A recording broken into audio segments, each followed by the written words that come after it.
Good morning, good afternoon, however that applies in your situation.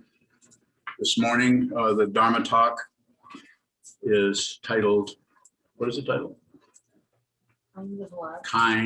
Different kinds of love. I'm just going to use that word love. Everyone uses it all the time about everything, over and over and over again.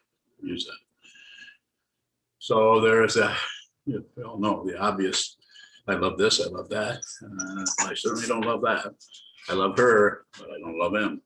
On and on. There's all kinds of expression there of love, L-O-V-E, amor, and all the other. In Mandarin would be, oh, I need, I love you.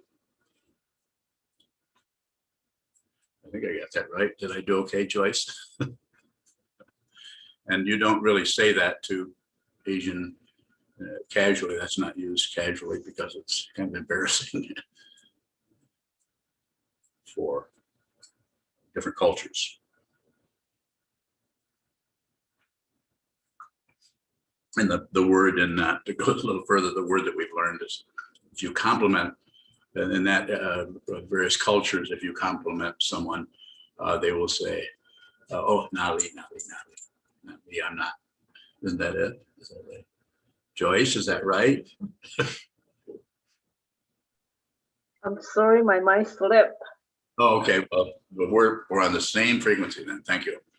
You slipped, I slipped. I'll continue with the talk. So the idea here is to talk. I'm going to talk a little bit. We can also do some conversational, a little bit. I don't do too much conversation, but some questions around that. I'm going to do it very simply. Love. We love this. We love that very simply. Children love their toys. Different kinds of love, as they say, mother's love, or love for one's nation, love for one's family. All kinds of love.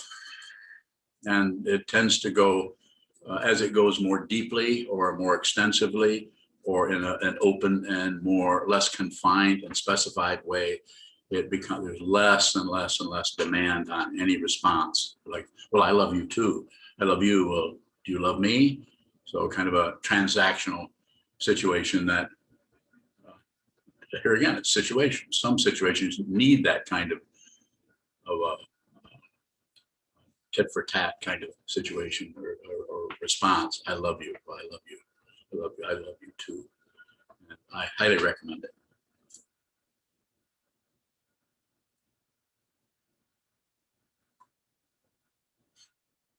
And the love that where there's some kind of attachment, maybe we don't even know it until what we love, maybe a person starts to go another direction. Then we start to feel, oh, we're going to lose something. So it has a relative possessive or territorial. That's earlier times, men were pretty much ran everything. They still do to some extent. But men would own their partners, their wives, more or less. They still do in some cultures.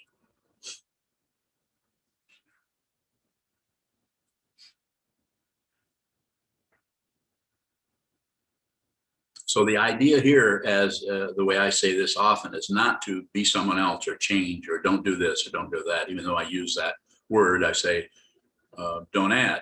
I know you can't help but add your commentary on every damn thing that shows up in your mind stream, even if it's only to say, I don't really have any commentary, which is also a commentary. And it is a sly, sneaky way of ego getting a credential for being included in the spiritual path, called spiritual materialism. You can't get rid of it. You have to see it. If you see it, it might still be there for the next 30 years, but by seeing it, by being aware of it, you disempower the energy that it has to block your view of what is actually occurring in any given situation. Don't believe anything I'm saying about it. You consider it. And so the word love is used lots of different ways. The great I think Armenian painter Arshil Gorky, when he had all kinds of terrible things happening in his life in 1948. Amazing, considered a New York school painter or a pre-abstract expressionist painter. said when he hung himself in his barn, I think it was in Vermont or Connecticut, said, wrote on something on the crate that he stood on when he hung himself, goodbye, my loveds. Loveds. If you go into a dictionary, you can't find that word. It just takes you back to the word love. But it was his own way of saying goodbye. Goodbye, my loveds. And then as for those of you golfers out there, you know that's not such a good word. When something is love, that means a zero. If you have numbers and someone else has love on the other end of the court, that means they lost. So at least some compensation, at least you got the word. And I don't mean to be silly about it, but I do mean to say that the way that word is used is really extensive. And quite often, even though two people are using the same word back and forth, what they mean might be a little, what they intend might be a little, what they hope the other person receives might be a little different than what was intended. So going further, nice show. What are you smiling at? It's not that funny. Okay.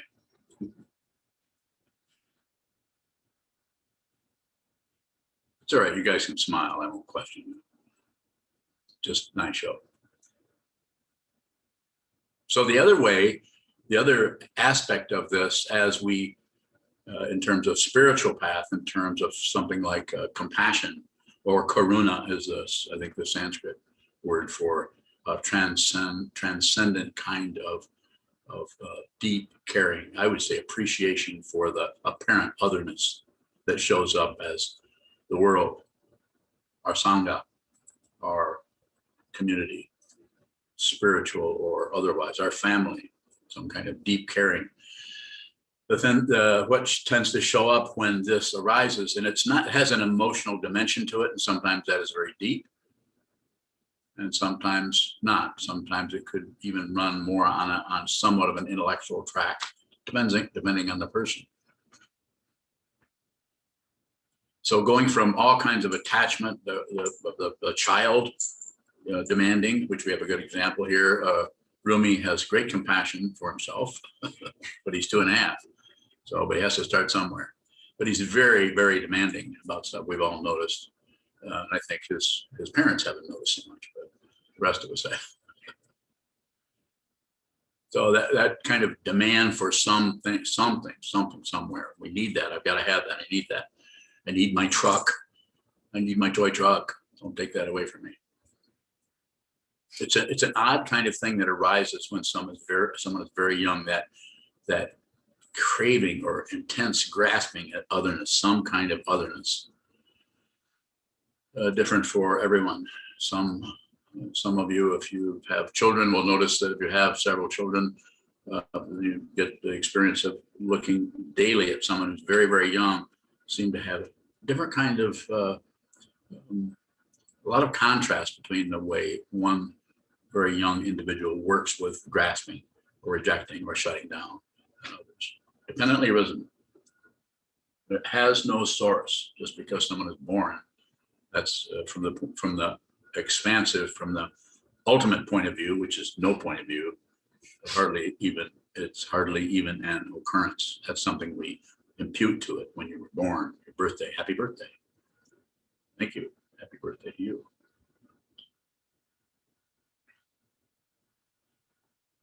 So again, then the kind of grasping that has a sexual dimension to it is intensified by that, and everyone's experience of that and feeling of that and how that works for each person is not only different for them, but it's different for everyone they happen to come in contact with or have a relationship with. That grasping or desire for some kind of satisfaction. This is also true on the spiritual path.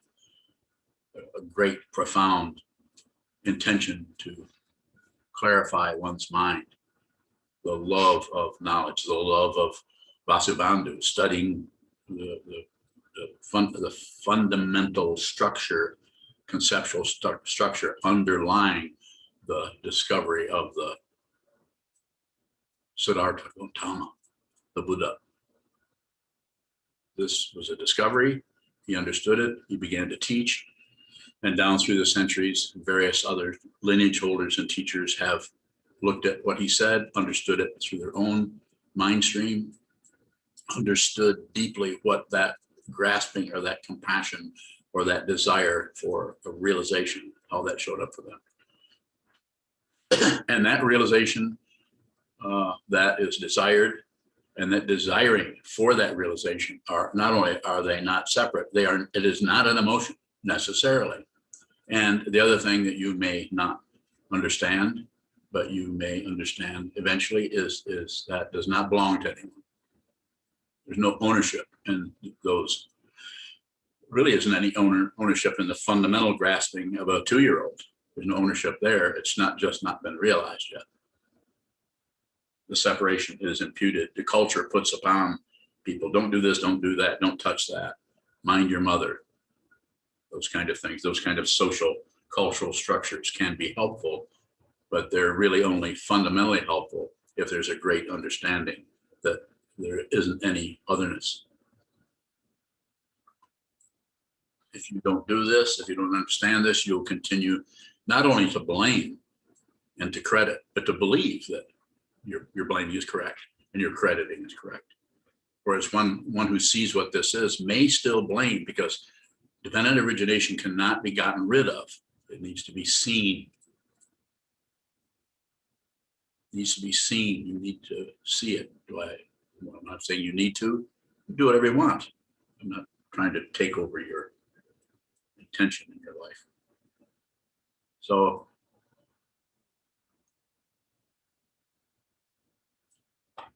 tarpa. That's the other kind of soul.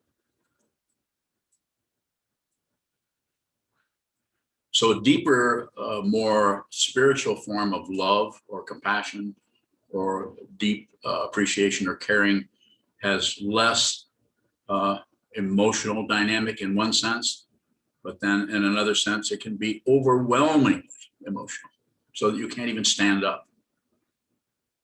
I'm not kidding you, nor am I exaggerating, but it's not particularly your experience.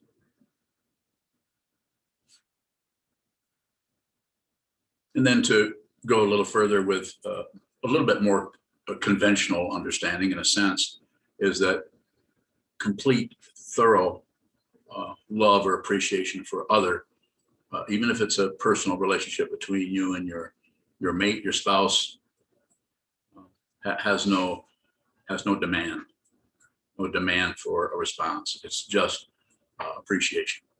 And what you are doing is you giving your attention to that you love, cherish, appreciate, care about. This doesn't mean getting rid of your negative feelings, shoving them aside. So you're this kind of pure, angelic being who really is looking more for a credential of being a good, kind, loving, saint-like person, rather than actually functioning that way. If you function that way, you might have a hell of a heavy load on your shoulders of negativity. And that negativity doesn't belong to anybody, but it sure seems like it does. And that's the difficulty, that's the challenge. As long as we're embodied in this form, there's so many things coming from that sourceless source you cannot find, that you don't know what's going to happen next. You have no idea. Of the 3 kinds of pain that the Buddha talked about, the pain of pain, the pain of alternation, the pain of the composite, the pain of alternation. It's difficult because things are okay right now, but what if they go bad tomorrow? What if I'm okay here, but something else is coming? I'm feeling something around the corner. I'm just, or some little things are happening that really don't add up to much, but there's some kind of threat underlying that. What if that? What if this? What if this? What if that happens? We all know about that. Sitting practice of meditation, as I presented or suggested you do it, will not get rid of that. It may magnify that so that your experience of your mind stream may become more and more intense. You have some control. You don't have a lot, but you have some. And the control that you have is the body. Sit down, hold still, hold still, hold still, and whatever, and watch what continues to move in your mind stream or toward you. Don't accept it, don't reject it, don't look away. Get to know yourself. When I say yourself, not just this little me who has a PhD. That rhymes. That was intentional.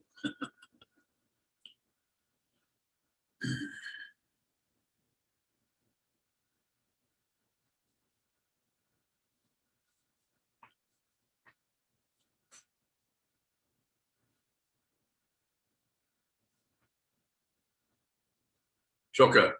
Shokubang, do we have to relate to or experience the relative love in order to see what the fundamental love is?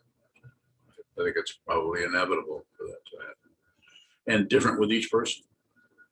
One person's explanation of love, if they have one, might seem kind of odd to you. I don't know if there's some kind of requirement, but what you're doing as a monk is you are actually using everything. You're using your body, speech, mind, everything you can get a hold of based on the teachings to dedicate your life to others. And how does that feel? Not so good. If it feels good, you're probably not doing it. You're probably humming yourself to sleep. You listening? Question? Shokubang, how do we continue to look at the ways that our love is selfish or self-centered if it is so difficult to see? Just experience the difficulty, because something occurs and then we experience difficulty. What is happening is not difficult. It's what we think about what's happening, or what we presume about what's happening, or how we abandon what's happening for what that means, How often do we say that to ourselves? Anything negative comes up and it's, what does that mean? What's going to happen next? And this doesn't mean maintain. I say don't maintain anything, just observe. That which needs to appear as some kind of maintenance will maintain itself. You don't need to maintain wisdom. You don't need to maintain compassion, but you may need to return to it as you understand it conceptually or dynamically or even provisionally. Just return. This is why we return to the wall. We return to the sutras. We return to the reminders of the Buddha's Dharma from 2,500 years ago. This is still coming this way. Here we are in a backwater town called the Cereal City. A little town with hardly any culture at all, because the rent is cheap. I was born here. It is funny, isn't it? Yeah, how does that add up? Why did you move somewhere else, a more interesting place? Like, where would you like to live? I like that question. Some people want to move to Costa Rica just because it sounds pretty good. But nothing lasts. Costa Rica won't last either. No, I'm not. That's not prophetizing. Is that called prophetizing, or is that where you make money? Go ahead. Question from Shane in Virginia. Shane, I was hoping somebody else would have a question before Shane. But go ahead, Shane. Are love and bliss connected? Love is as using the love is just so many directions you can go.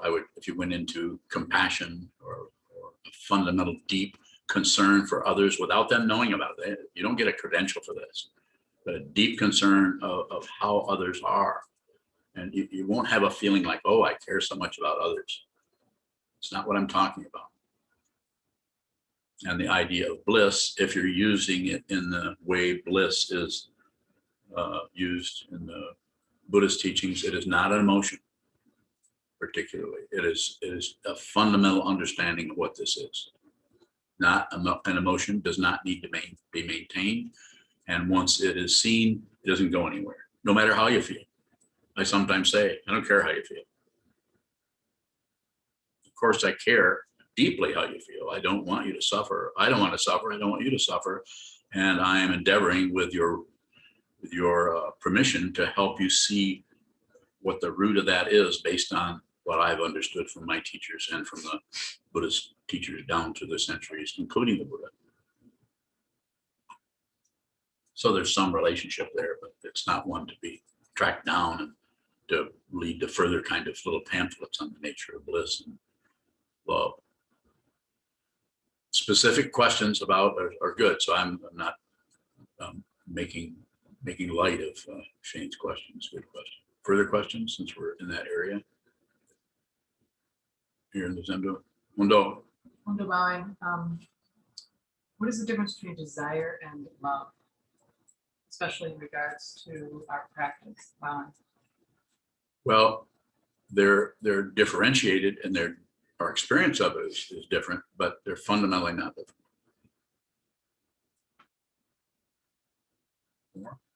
Fundamentally not different. We spread them apart by this is okay and that's not okay. This, you follow me a little bit? Bowing. It seems like desire has grasping. Yeah, and so as all of you heard me say many, many times, it's not about stopping the grasping or not being a grasper. It's about being aware of the grasping so that you can see the fundamental underlayment or substrate or even some kind of a source that is not a fundamental source, but some kind of production that is coming out of reaching. And it usually is, we might not see it, it is out of fear. Fear of being, fear of oblivion, simply put, fear of not existing. More? Bowing. Love and desire both have grasping. Bowing. That's why I was saying desire for something else is there's that desire. There's the desire to save all beings, which can show up depending on you, depending on the karma that arises in your mind stream, or Don's, or Shoto's, or mine. It's going to have a different kind of flavor or texture or quality to it, and a different kind of energy. And then it's aligned. I don't want to go off into the distance here too much, but it's aligned. This is why things like the Buddha families are named, but to show different ways of working with not only the passion, aggression, and ignorance, but also with the Four Noble Truths, the way that shows up. Why some people really, if they're going to do this, need to become monks. They need to move into a monastery. Another person can just stay on a hilltop, or they can stay in a valley, and they can continue to work at Walgreens and still train their mind. There's no right, wrong, other way to do it. More about that question if you have it. Bowing. How can we express our love? Our practice. Bowing. I would say go slow.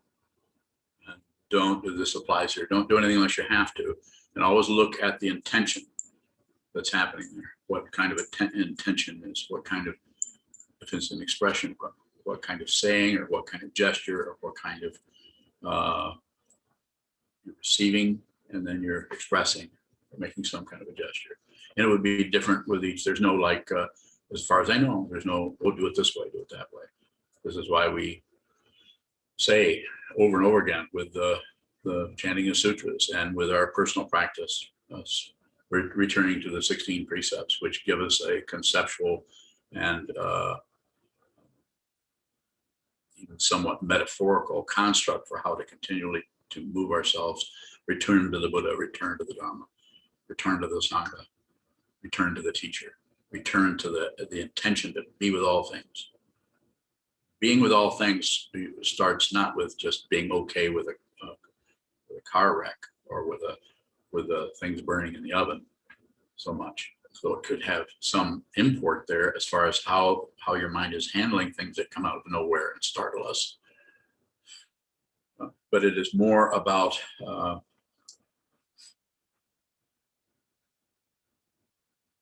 just not particularly depersonalizing something, but just watching the texture of what is moving.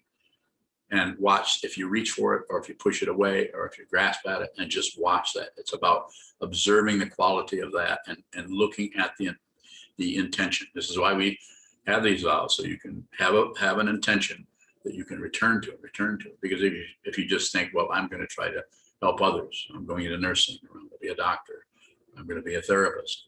It's great. You should do that. But the relativity of that is so engaging and so magnetizing that we can get taken into that vortex called material, psychological, spiritual, sociological materialism, where we're trying to get something. In other words, separating that which actually has no fundamental difference into something that we can do what? Get some kind of control, so that the ego mind, the self-centered mind, the narcissistic mind, which in some people is practically invisible. They look so self-effacing and so kind and so generous, but death comes without warning. And this particular cycle of being a living being comes to an end. And then that which has been shoved down, hidden, and pushed away because we're pretty successful at being a kind of a relative success. So why would we be negative? Why would we, sometimes people say, Buddhism is a nihilistic spiritual path. I would just say it's realistic. If you want to use one of the istic words, that's the one, to someone who looked at it deeply. So to see the intention and to actually have some kind of what's called relative bodhicitta, and even ultimate bodhicitta, or the mind of awakening, to see that there's something that transcends this world. And you wouldn't be here. You wouldn't even be on here if you didn't have some kind of sense of this yourself. In your own path, it might show up as just meditating and feeling kind of despondent about you just don't understand. That the not understanding is closer to wisdom than understanding. It's just that it is supported in its negativity by a self who wants success, doesn't want failure, doesn't want death. Because the belief that we are a body-mind complex tends to reinforce the attachment to death that comes without warning. It will happen to me. I'm going to die, or the one I care about, my son, my mother, my father, they passed away. More. Divine, what awakens love?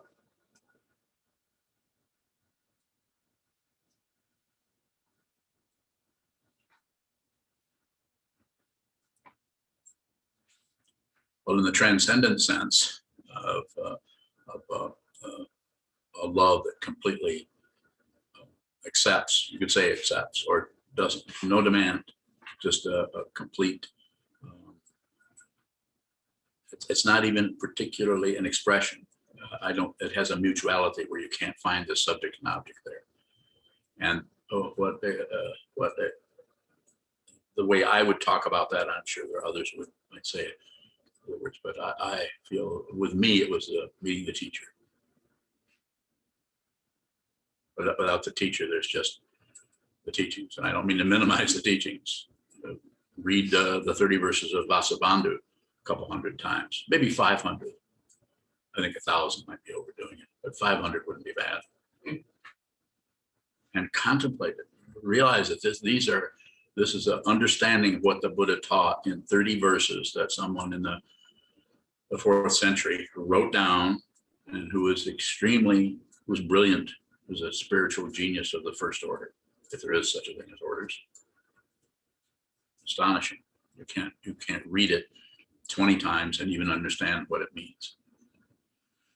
So the teacher, meeting someone who has a connection, as they say, warm hand to warm hand. It's not a belief system, so therefore you won't be asked to believe anything.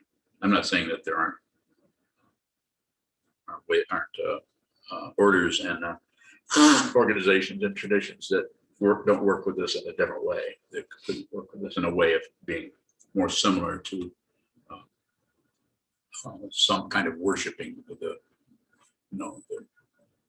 Buddha, who was just a man who understood something. So some of that, but it seems to be different with each person. Your teacher and someone else's teacher be different. You might not even understand, why would somebody follow Dalai Lama or Thich Nhat Hanh or Pema Chodron, just to mention a few really famous people? Why would they do that? And other people might be completely enamored of that particular teacher. Not sure why you're over here. What are you doing this for? I've listened to that guy. What's that about? Seems kind of ordinary. Any kind of situation. So it's about the chemistry between, in this case, between you and me or anyone in here, and this teacher, and then the chemistry you have. You notice that with others, you might not have the chemistry with the other person that you have with the teacher, or you might, it might be that's the way you can actually get to know, be with and understand and communicate, cooperate and collaborate with someone that you out in the so-called world, or relative mundane world of getting ahead and accomplishing things, elbowing your way to the top, so to speak. Not that it would appear that way. That particular person, you would not have a chance to interact with them because there would be no chemistry there.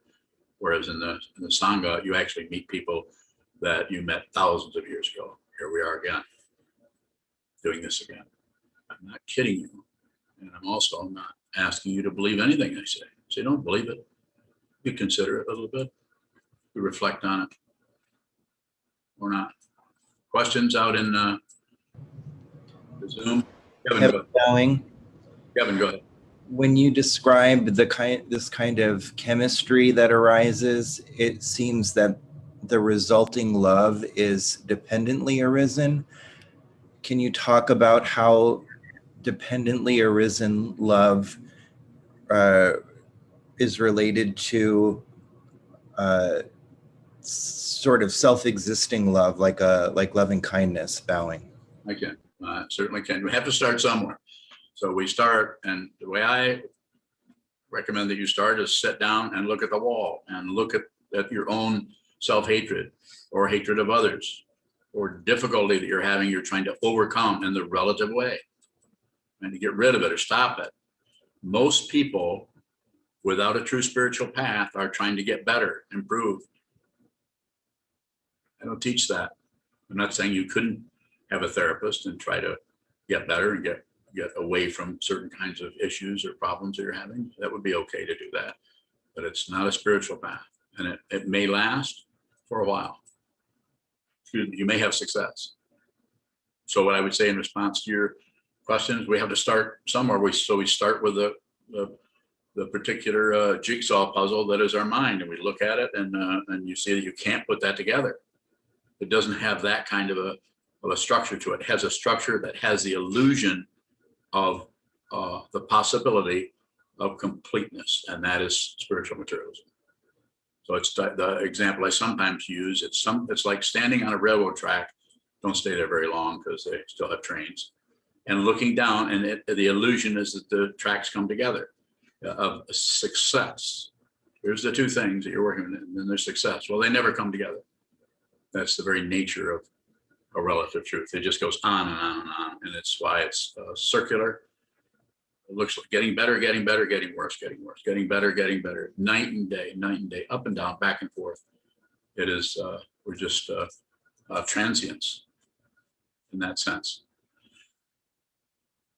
So to come back to your question, we need some kind of a structure to work with, and we have in our situation, we have the Buddha is the example of someone who is sane. And when I say sane, I mean they don't fight with anything. No more war with anything. It doesn't mean they don't have any anger. The anger doesn't come through the mind stream. So we're not saying there's some kind of a perfected being like sometimes is taught through different schools of the Buddha's Dharma.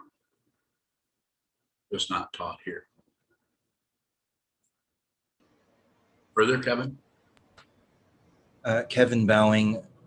So sometimes in relative terms, the chemistry that arises between two people gives the experience of love. What's happening when the chemistry between two people gives the experience of what we call unrequited love, and how do we work with that? Bowing. Yeah. It was a painful situation, of course. So the belief in a self and the imputation that I am somebody who loves someone, and that someone is coming back and being friendly and so on, to just kind of flesh out a story here. And then they just don't, they don't have any interest in you. You have this deep concern, deep yearning for the complement to what you're feeling. Why isn't there some other part to this? And the causes and conditions that bring about your situation, which seems so personal, like I'm the one who's feeling this, and what's happening with the other person who is meeting you, but enough to that your love for them can be stirred so that dependent origination happens there. But then they go, as you say, unrequited. They go another direction. They might be polite, but it still hurts, and they go another direction, and you are hurt or crushed. It's just, and I don't mean to make light of it, because it's horribly painful to go through that kind of a passage. And what I would say regarding relating to that from the point of view of this practice, it's just part of dependent origination. It really isn't anything personal, but it just feels really, really personal. And the downside of that is how it feels. It sucks. The upside of it, it helps you see the self-centeredness that wants something else. Second noble truth of the Buddha. The first one is life is suffering or frustration or discontent. And why? Whatever shows up, we don't want that. Even if it's our heart's desire, it's not quite pink enough. And it should have some blue stripes in it. It's like that never really satisfied situation. And then if we do have a feeling of to use the word satisfied, doesn't last, because nothing that is compounded lasts. From a drop of water falling, it's compounded. It breaks up into parts. And then the other thing that is compounded that also doesn't last is the Rocky Mountains, or any mountains. They're there for a long time, but time it's a relative situation when it comes to the spiritual path. There is no time. That's an illusion. Past and future are an illusion, but they're relatively very real, and you should pay attention to them or you're going to miss your bus. So like I think Trungpa Rinpoche said, enlightenment isn't some kind of oblivion to the self where you suddenly need an enlightenment ward. I think he used it, where people who were enlightened had to be somehow taken care of because they might wander into the street or try to eat broken glass or something, because all things are one, nothing is separate, and all that baloney. That's a total misunderstanding of transcendence and of relative and absolute truth. What is an understanding of it? Two things. I'll say one both very definitely. One of them is mind your own business, and the other one is mind your own business. But it's not that highfalutin an expression. We always hear that all the time, but I'm saying it in the sense of the spiritual path. Mind your own business. Goes on, go ahead. There's a question in the chat box, and it says, from Jeanette, can you hear me? Yes, Jeanette. Can you speak of divine love, in quotes, that is the energy of being that has no subject and no object? Yeah, I can. It's not an experience. There's no one to experience it, and it transcends all relativity. And even to say transcends is a little bit puffy. And I'm using your description of it, and I'm using my definition, insofar as there is one. It's not an emotion. If you had that emotion, you would not be able to stay embodied. You would blow apart, or you would vanish, or your body would go up in flames. Literally, perhaps. Flames aren't always literal.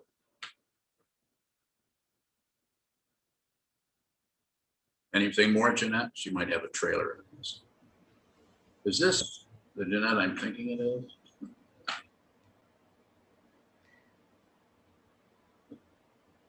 Kozan bowing. She says, maybe from Daniel and Jeanette to everyone, thank you. That's what I thought. It was they're teaming up there. Kozan bowing. I have a question kind of along that line. Go ahead, The love that you are pointing towards, does that have any opposite?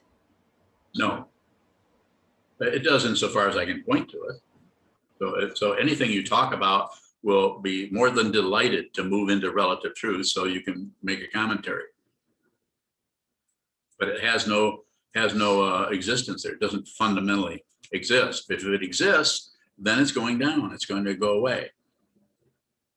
Awakening, the realization of the truth does not go away because it has not appeared. You just stop putting garbage on top of it out of fear.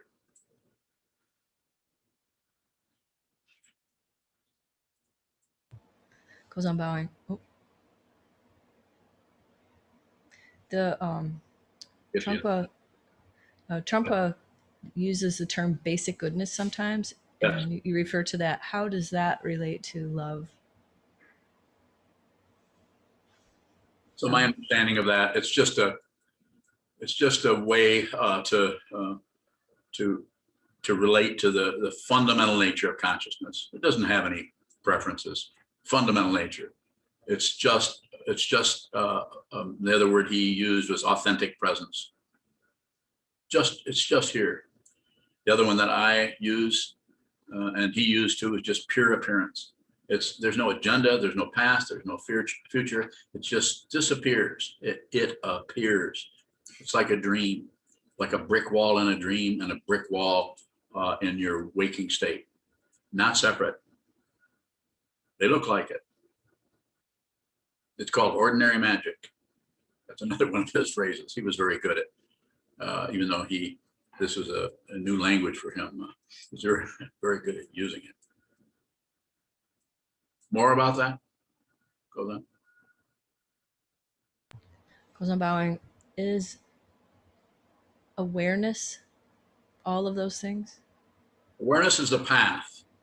So the path is to be aware of what is moving. Realization is, you can use the word awareness. There's no necessity for anything. There isn't anything. Realization doesn't hold up to description particularly. When I say hold up, I mean, that's because it isn't anything in particular. It's not even the teaching of shunyata or emptiness. That's also path. That's seeing things that are empty of what you thought they were. So then you get to have oh, yeah, I didn't realize that scowl on your face wasn't about me, that you hate my guts or what I said to you yesterday. You actually have heartburn. So it's empty of your image. It's a very simple example, but it's pretty extensive and happens everywhere. We misunderstand not only what's happening out here, but what is happening in our mind stream. Junshu. A couple questions from YouTube. The first from Raphael in New York. Is self-love something that needs to be developed, or is it something that arises naturally as the practice unfolds? I'm not interested in your or questions. So you're kind of saying those are the only two things I can say. And I would rather say neither one of those. Self-love is not, I don't teach self-love or promote those particular concepts. I'm not saying they're wrong and that other teachers might not use the self-love thing to fundamentally help people not suffer. I don't use that particularly. Question from Tyler in San Diego. Yes. If dating, will it be harmful to our practice to date those without mind training? Again, so very situational. And if you're saying dating, then I would say, I think so. That would be locking too much down on that, too specific. So because some people have a great amount of mind training, and I've met a few. I'm 80, so I'm old. I've met a lot of people who think they're awake, who've had a lot of mind training, and are just as crazy. I'm not saying as they were when they started. I can't say that, but they're just as crazy as some people who have no mind training at all.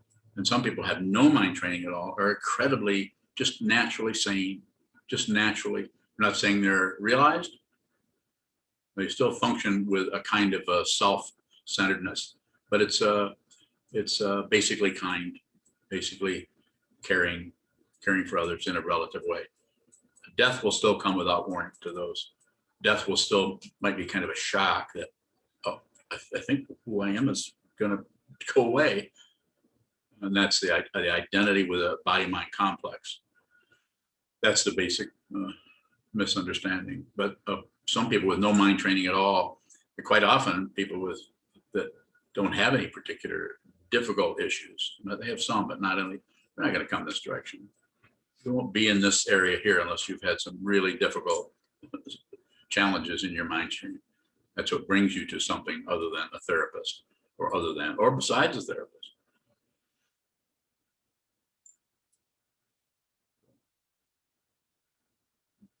A question from Bjarkus, Spell that, please. Bjarkus.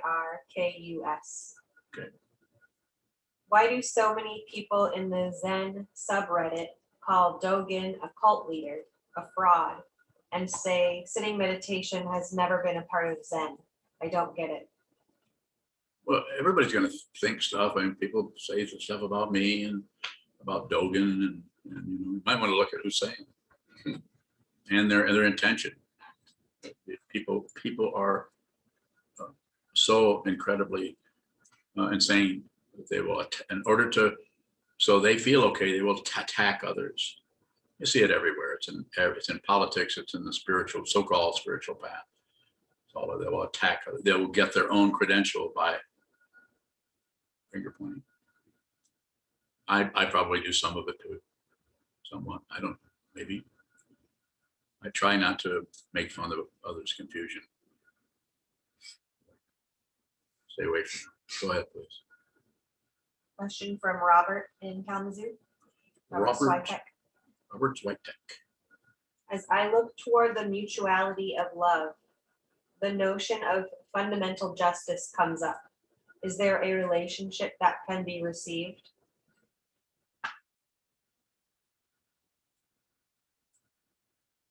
Well, it's a little bit convoluted, Robert, as I could tell that's Robert's question. So let me approach part of it. What was the last part of it? Because that's a part I want to approach. Should I just read the whole thing again? Yeah, go ahead. As I look toward the mutuality of love, the notion of fundamental justice comes up. Is there a relationship that can be received? Okay, so fundamental justice is invisible. If you can see justice happening, I'm not saying it isn't happening, but it's relative. It's relative. What is the scales? What are the crazy acknowledgement of ignorance? Let's make a scales, but let's blindfold ourselves so we can't see what the scale says. Isn't that what the thing is? It's scales, but there's the scales, but we're not going to look at it. It's a high level, highly polished level of insanity. Thinking that you can actually find out who's wrong and blame them. And not only that, but actually punish them, torture them when you're actually torturing yourself. We're not saying it isn't somewhat workable. You have to have things like the Constitution, which people don't follow. You need some kind of a structure for society. Since we don't have the spiritual path, we don't have the guidance of a spiritual leader. And even when we do, sometimes that spiritual leader just takes over and becomes crazy, becomes just another oligarch and can go the other. It's always relative. You have to do this yourself. You can use the teaching of the Buddha's Dharma. You can use Dogen. You can use all kinds of forms. You have to realize this. If you realize this, you may need help from me. You may not. But I would say, realize there's nothing to believe. If you start believing this or disbelieving that, you just might as well be back on the example I often give is the Coney Island of the mind. You're just back on one merry-go-round after another and validating each one. This one's pretty good. I notice that when I come around, I can actually see how much truth there is to this and how much not a good move at all on the spiritual path. And on the mundane path, it's still circular. The thing about a circle is if you're on it, it looks like a straight line. It's only when you look at the entirety of that, you see that it's cycles of the moon in your mind. Another question from Tyler in San Diego. Yes. What is the instructions on gaze when sitting? Gay people? Sorry, I can't help. Sometimes I just get a little bored over here, and I hear something. I think, oh, there's an opportunity there to say something silly. So, with all due respect to LGBTQ, it's not meant to be harmful to anyone. Can I ask the question again?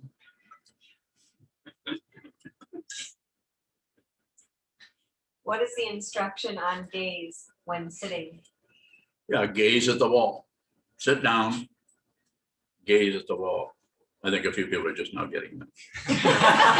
Attempted human gaze. So gaze at the wall, look at the, not stare. I don't use the word stare.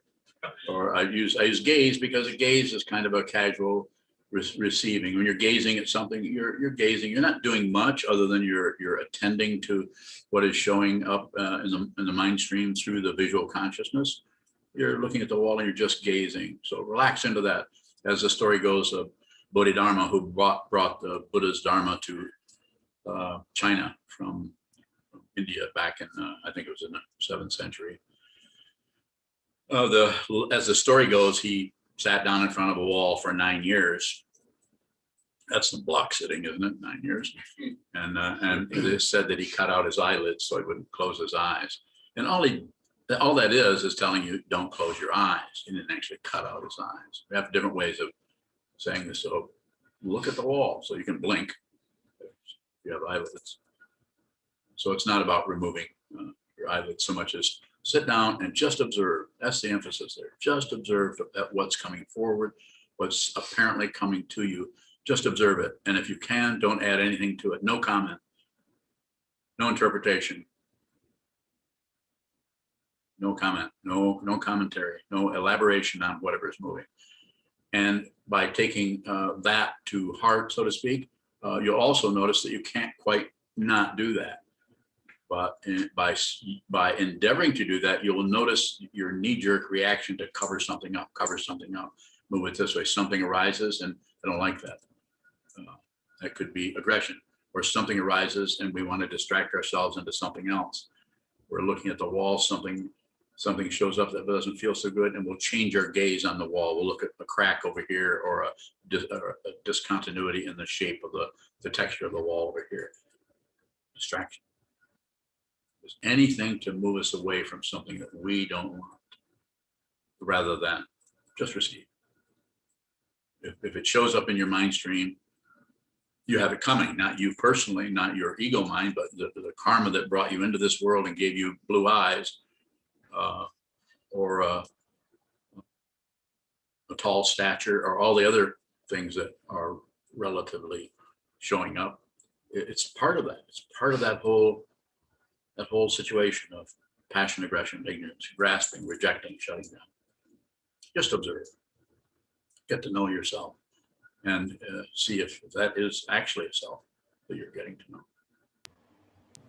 Kevin Bowing. Yes, sir. You mean all this time when you've talked about a soft, receptive gaze that you weren't talking about me?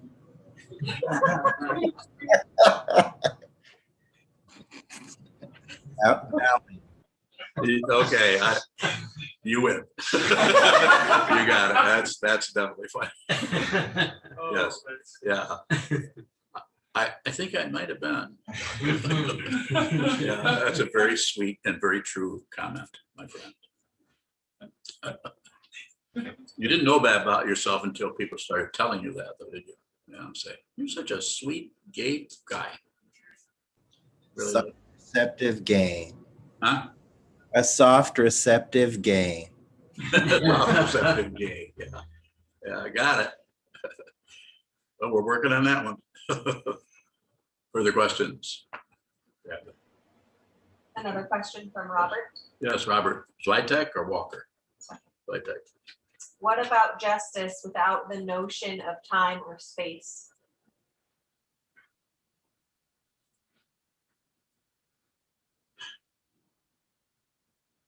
Well, there wouldn't be any, using it in the conventional sense, justice, like this happens, that happens. We need to have justice. I mean, we use it in the conventional sense. It's a relative term that tends to blame and praise. So it tends to, and I'm not trying to get rid of that. I'm just saying bring a lot of awareness into that, so the fundamental understanding has as little blame or praise as possible, and still takes care of people. It's having spent 20 years going into federal prisons and Michigan Department of Corrections here in the state of Michigan, it's a terrible mess of so-called justice. People locked up, disproportionately Black and brown people, of course. And it's difficult. It's hard to know, to see that, and to go in there and trying to teach a meditation practice to people to help them, but where they're at, to actually see where they're at is, we should back up. Maybe we should get some attorneys to work on this to change the structure of it, because to go in and talk to somebody, take glasses of water to somebody in a burning house, you might want to look at the burning house. So even though we still do that, we even send in some of my Dharma talks, teaching videos into MDOC, Michigan Department of Corrections, to try to help people who are in that. But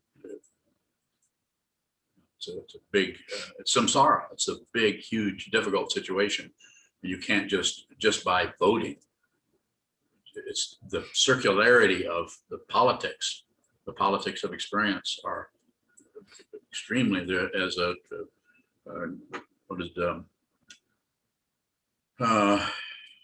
Vajrayajan Ursula Tenzin, I think he probably ripped it off from somebody else, but he said samsara is notorious for being without end. That's why they call it samsara. It's a circle, and you can't really get off from it because it's circular, and it's still something. You just get into another circle.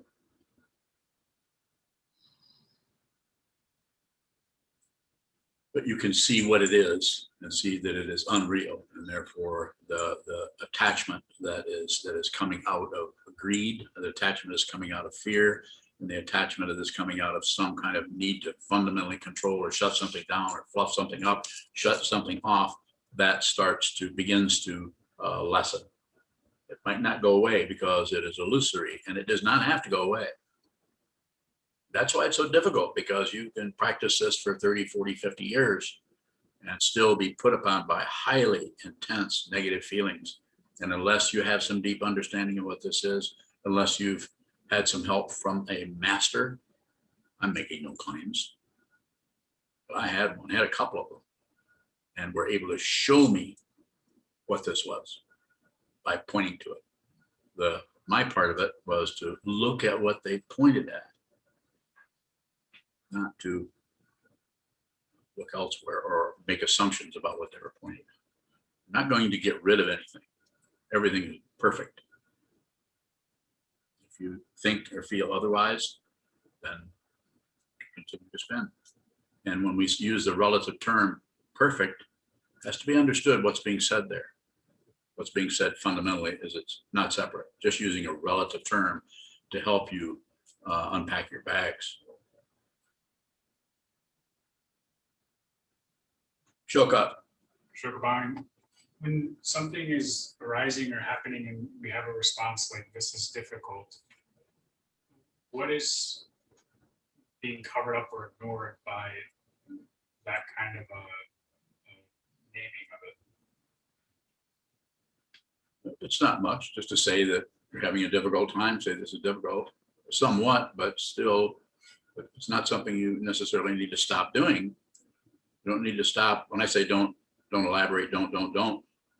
I know you can't necessarily do that, because out of respect for your life, your dependent origination, your karma, your style of buying into or reducing or expanding the three poisons, or all the other things that can show up in terms of hope and fear, and the way your particular structure of self-centeredness is operating in terms of what's showing up in your life that you are pushing, grasping at, shutting down on. That's why you're wearing a robe. It's because that we're trying to do that on your own, and my explanation, not yours. So you might need some help for that. That's how I met my teacher.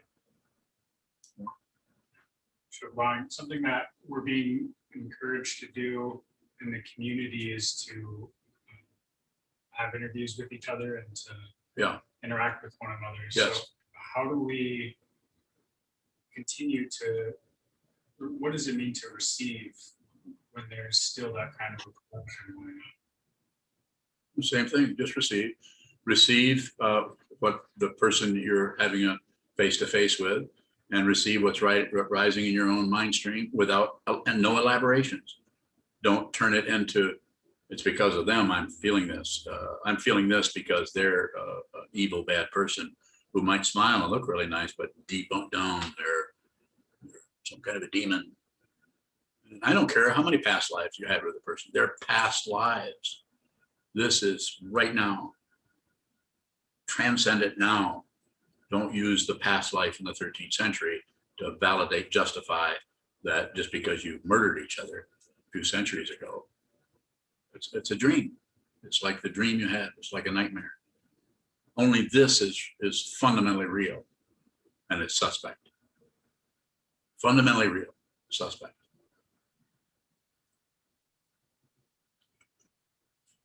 More, less Paul and Mary Ford. Everything shows up over here. How about over there? There's no plan. There's no plan. There's no intention other than save all beings. You guys are all beings, and I'm working on you. Probably didn't feel like it. That guy hasn't done anything for me at all. Further questions? Wulong bowing. Go ahead, Ron. In the context of relating to others, to loved ones, and to work, the sense of unfulfilled and dissatisfaction most of the time gets thrown into the pile of, you're not seeing what is, or fighting with reality, or I'm wondering is there a wisdom aspect to unfulfilled and dissatisfaction? Yeah, the very nature, the relative nature of wisdom is unfulfilled. That's why it's one disappointment after the other till the final disappointment, which is awakening itself. It's very disappointing from the point of view of ego. Extremely discouraging. But ego doesn't go away because ego wasn't real in the first place. So even the discouragement is illusory, but it's still there. It's still an emotion, still a feeling. Just more. Bowing. So is disappointment absolutely necessary in what? In that? I don't know how to finish that sentence. Put a period on it. Period. Yeah, period. Period, period.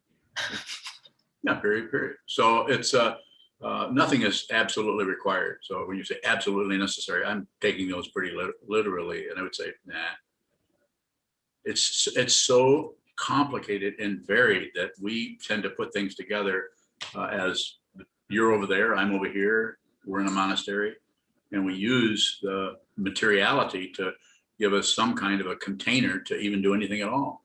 So you're the container that you're in a relationship when someone is filling that in with blaming you or taking some kind of a stand of otherness, like, well, if you hadn't have said this, then I would be feeling this and feeling it's just a struggle that goes on between that which looks real, but it's not. It's dependently risen, and it's just ego, self-centeredness, narcissism, the incessant grasping at someone who wants something else to go away, or wants something else to hang around, or wants something else to stop bothering me, or to be different, to change, to be right instead of being wrong.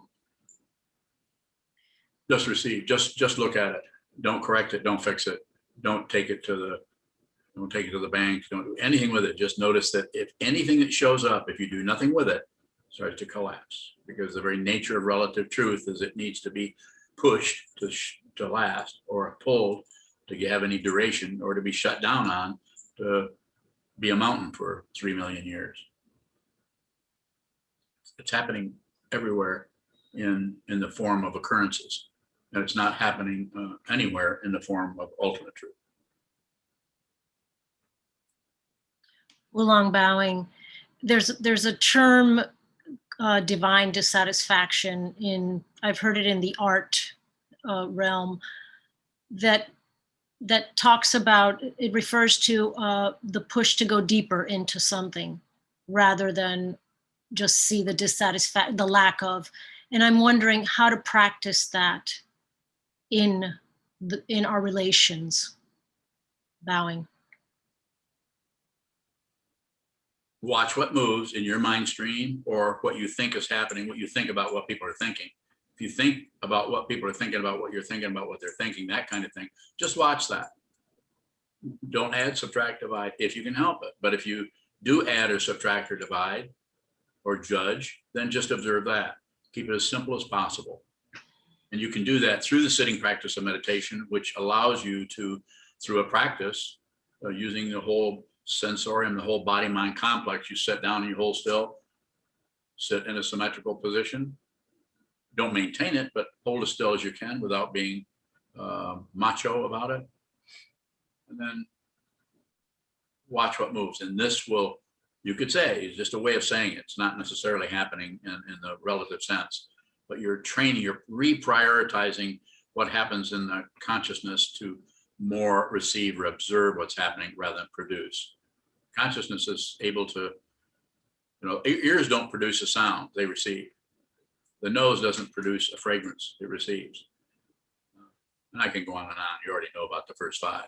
But the mind, because of its incredibly elaborate nature, that consciousness is actually showing up as receiving and producing sounds, smells, tastes, memories, speculations, elaborations, condemnations, judgments, opinions, on and on and on, beliefs.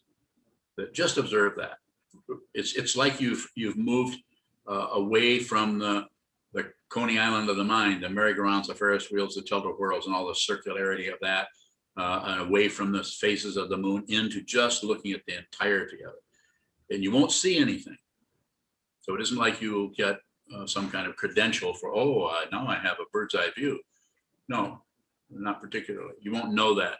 What you will notice is the circularity is dying out. And that can show up, initially it shows up as boredom, but then eventually it just shows up as a lot of space. And the understanding of the space starts to become not concerned whether there's anything moving in it or not, but if something moves in it, it sees it. The space acknowledges that something is moving. It may not know what it is, but it doesn't need to know its identity in the relative sense. You don't need to know that pain and pleasure are the same, or that they're two different things. You can't have pain without pleasure. They need that polarity to manifest as their particularity. And it's so incredibly vast and extensive that there's no real estate there. You can't find any way to get any kind of purchase on what that is. And why can't you do that?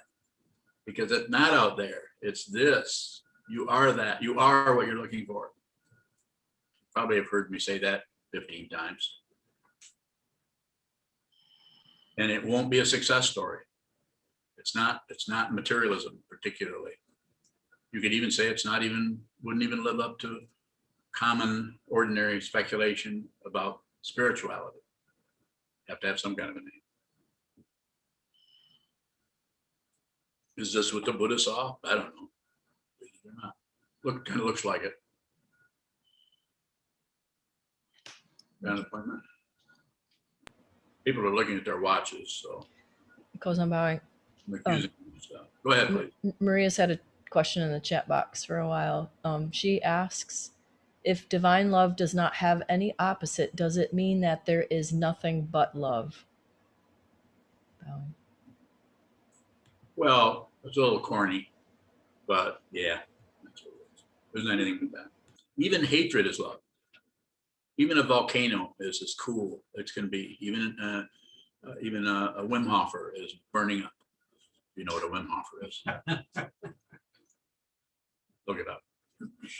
Or don't. Forget it.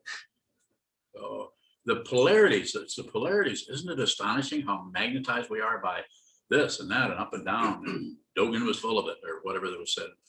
You know, people love entertainment. They are looking for the right kind of ride, right? You know, should I go on the Ferris wheel or should I go on bumper cars? I'd say bumper cars are better than it, because at least you're not going in circles. Yeah, I guess you are too, but they're about running into something and backing up and running into somebody else deliberately. Remember how much fun that was? Boing, boing, boing. It's like a padded aggression. It's like when I was in the Marine Corps, they gave you something called pugil sticks, and they were big. They were in the place of a rifle with a bayonet on it, that's what the practice was. They had big padded things on it. They still hurt like hell. And somebody batted you in the head with that. It was very difficult. I always lost. I was not very good at hand-to-hand combat. Yes. A few last questions from YouTube. Yes, please. Follow up from Tyler. Yes. So if my gaze goes fuzzy and I lose the contours of objects, is that keeping my sense fields open? You don't have to keep your sense field open. So first of all, let's go to that one. It doesn't matter what happens. I'm not dismissing it, but I'm saying it doesn't matter from the point of view of awareness practice.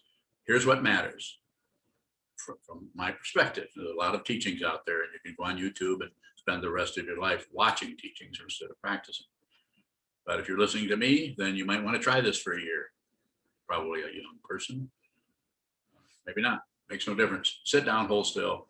Sit in a symmetrical posture. This is the one I recommend with this cosmic mudra. You can also put in your hands on your knees. Just don't move them around much. You can get a stick and hold it in your hand. Sit down, hold still. Put something in front of you where nothing is happening, and there's a space between you and that. And whatever occurs, even if it's what you just described, is Tyler, right? Tyler, even what you just described, that is meditation. You just have to do a lot of it. An hour a day is not going to get it. I mean, when I say get it, yeah, it can help you. You can calm down, but to go deeply into the nature of your mind, it's going to take a lot of work. It's going to take a lot of sitting. One of the practices that kind of came up with, I think particularly new, just a lot of sitting, but it's called block sitting. It's a 4-hour block of sitting where you sit down and you start at whenever, 6 in the morning, go till 10, or with the monastery every Thursday from 7 to 11, there's a block sit that is done, and it's a Zoom. You can actually watch other people block sit. All you see is their backs. They're looking at a wall. But that would allow you to do that with others if you were interested in it. Not promoting it, that's up to you. But holding still and watching what moves with what you're adding on is a commentary and discursive thought around what it is. If it's not living up to your idea of what meditation would be like. Very common for meditators, especially in the first 10 years of meditation. And yes, I have a lot of experience. So I'm able to, I can't say what everybody's been dealing with, but I've been teaching meditation since 1978 when I was trained by the Bodhichitta.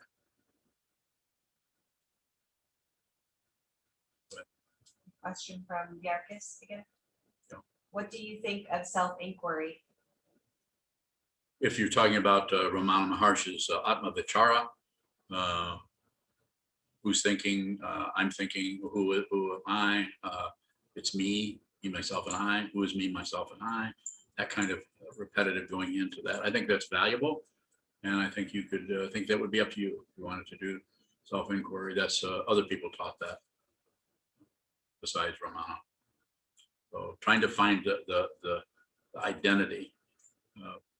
If you're asking me what I think of that, I don't directly teach it, but I do on occasion teach it individually to people, but dependent on situational, depending on what they're bringing to me. Usually these are people who've been sitting for years and have spent hundreds, if not thousands of hours in sitting meditation, chicken thousand.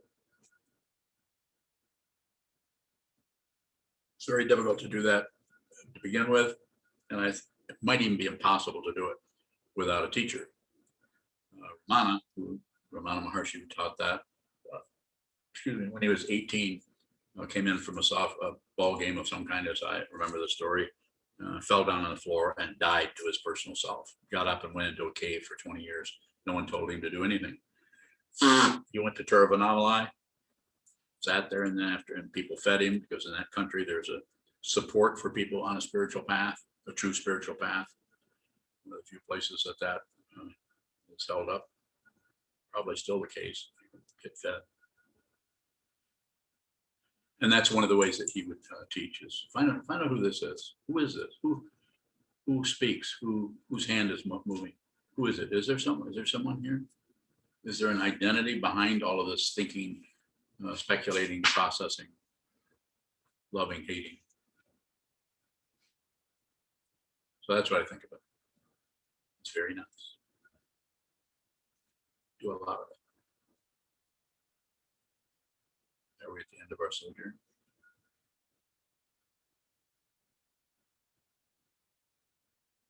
Yeah. Is it time to do something else? She doesn't know. Yes. One last question One last question, and then we'll do something else. Go ahead. from Marco. Are illusory or Maya love and Dharma love not separate? Say that one more time, please. Are illusory or Maya love and Dharma love not separate? No, they're not separate. They can be separated, but usually there's some kind of struggle or warfare going on that fuels ego. Not separate, but it has to be seen that way, and not just a concept that we can return to that as some kind of substance to give us a reference point about it. It has to actually be seen. Not separate. Nothing is separate from anything, but incredibly separated. Look at all of us. We're all separated, but fundamentally we're not separate. Realize it. You can realize it by looking at the apparent separation a lot.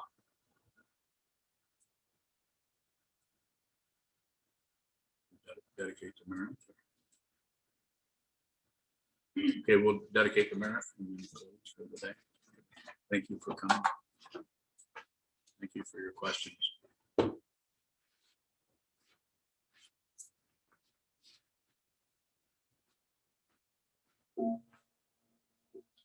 May the merit of this penetrate into all places, so that we and every sentient being together can realize the Buddha's way.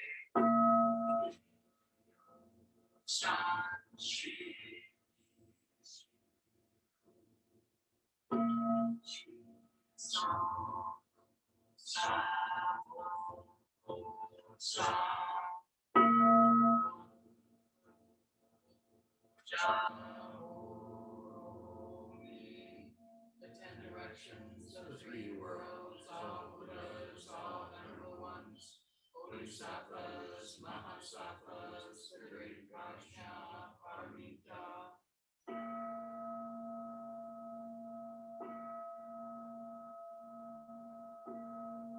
O Buddhas and Bodhisattvas in the 10 directions and the 3 times, please hear us.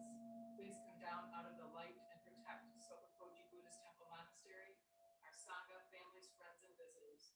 Heal everyone who is unhappy, sick, or suffering, and fill their